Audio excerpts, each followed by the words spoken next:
Bienvenue dans Ramadan Naissance, la série du podcast Coran de ton cœur qui t'accompagne avec douceur pendant les jours bénis de Ramadan.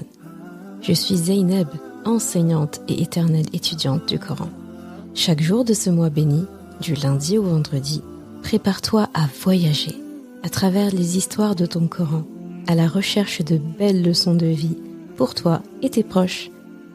Ramadan Naissance, parce que chaque Ramadan est censé être ta renaissance et chaque Ramadan est censé être ta station d'essence. Bismillahirrahmanirrahim.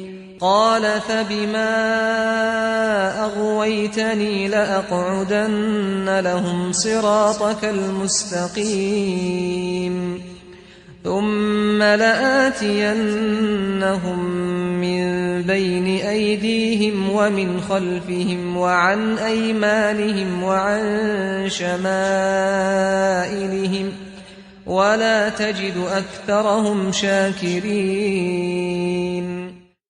Puisque tu m'as induit en erreur, dit Shaitan, je m'assoirai pour eux sur ton droit chemin, puis je les assaillirai de devant, de derrière, de leur droite et de leur gauche, et pour la plupart, tu ne les trouveras pas reconnaissants.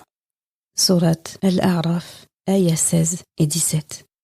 Tu as entendu, Shaitan, Iblis de son prénom, le désespéré, t'attend sur le chemin qui te mène vers Allah, en embuscade. Il a tout son temps, prêt à détecter le moindre de tes mouvements, le moindre de tes trébuchements. Il est prêt. Il est littéralement en train de dire à Allah subhanahu wa ta'ala, je viendrai de toutes parts. Mais il a détaillé, il n'a pas seulement dit de toutes parts, il aurait pu, mais il a précisé ses directions. Le détail de ces directions doit attirer notre attention. Il a des stratégies pour chacune des directions qu'il a mentionnées. Et toute cette stratégie a pour objectif ultime de nous enlever la gratitude, la reconnaissance. Parce que s'il arrive à nous retirer la gratitude et la reconnaissance envers Allah, alors il aura tout gagné. Il va essayer toutes les directions dans le but qu'au moins l'une d'elles fonctionne. Et il va les personnaliser pour chacun d'entre nous. Voyons quelles sont ces directions. Quand il dit « je les assaillirai par devant », pense à lui en train de te dire « devant », c'est ce qu'ils voient, leur possession, leur famille, le monde devant eux, la nature. Ces êtres humains, ils sont si impulsifs. Tout ce qu'on leur met devant eux, ils se jettent dessus. Ils veulent tout de suite. Ils ne réfléchissent que peu, souvent en conséquence de leur acte. Je vais les rendre obsessionnels face à ce qui est devant eux. Je vais les faire se concentrer sur ce qu'ils vont laisser paraître d'eux, ce que les gens vont pouvoir voir d'eux, penser d'eux. Il me suffira de leur agiter des choses devant eux pour qu'ils aillent courir pour obtenir ces choses-là.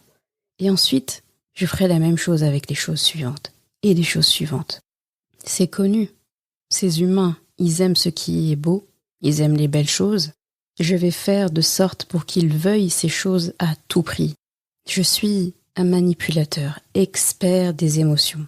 Je vais utiliser leurs émotions pour les aveugler, de telle sorte que leur vue ne s'arrête que à ce que je leur montre, de telle sorte que leur vue n'aille pas plus loin, qu'ils ne puissent pas entrevoir ce paradis.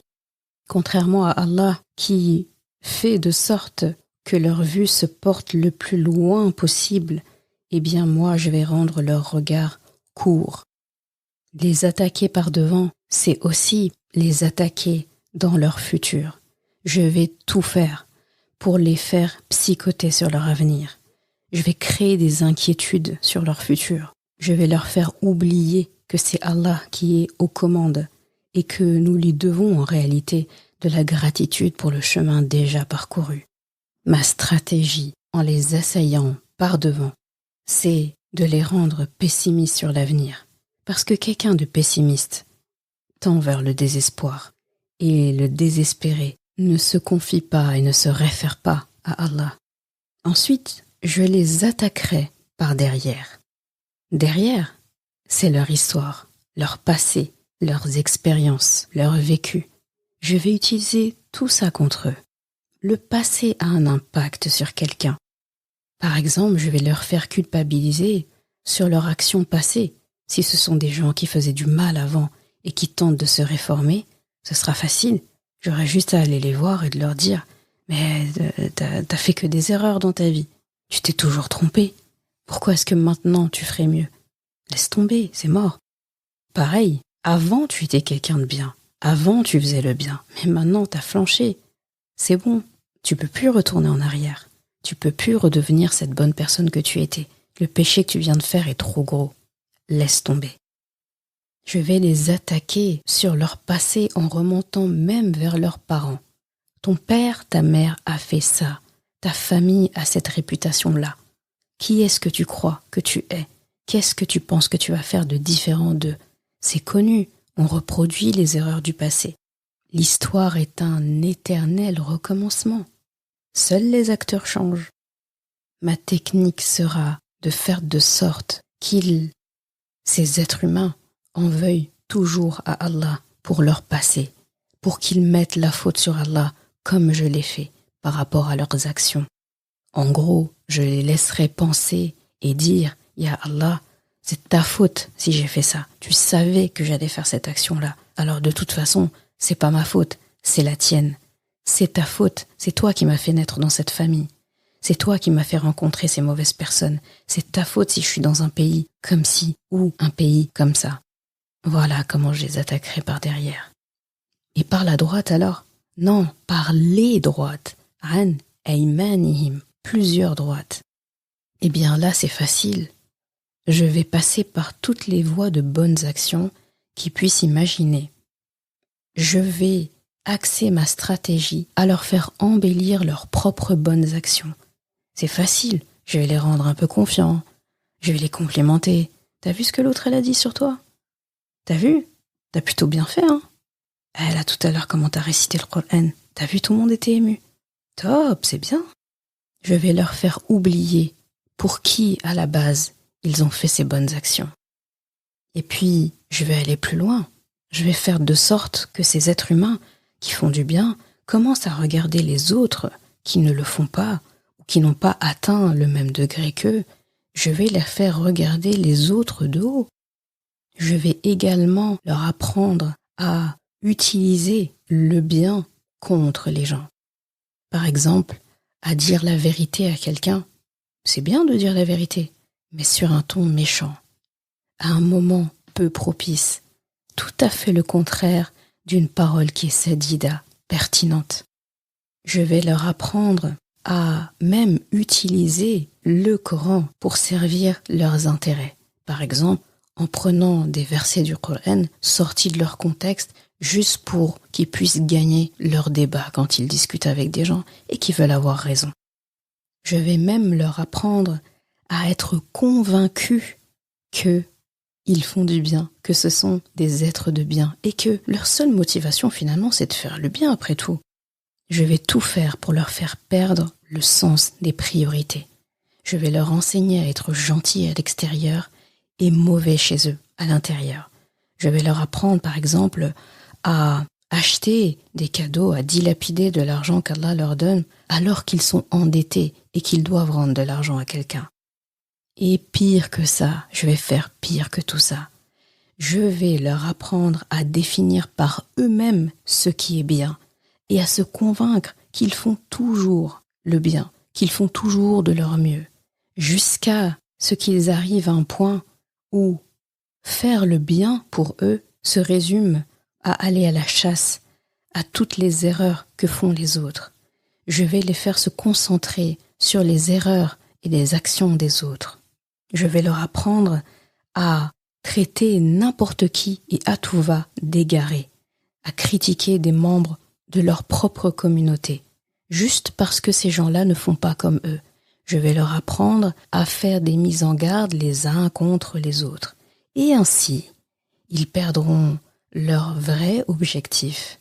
le chemin tout droit vers le paradis. C'est pas mal comme technique. Et enfin, je viendrai par l'heure gauche. Quand on a réussi par devant, par derrière, par la droite, en passant par les bonnes actions, quand même, il faut y arriver. Prendre les bonnes actions et les retourner contre eux. Et bien là, je passerai par les mauvaises actions, l'heure gauche au pluriel. Ce sera plus facile à ce moment-là de leur faire du mal pur. Quand quelqu'un n'arrive plus à faire le bien correctement, juste pour Allah, le mal est facile.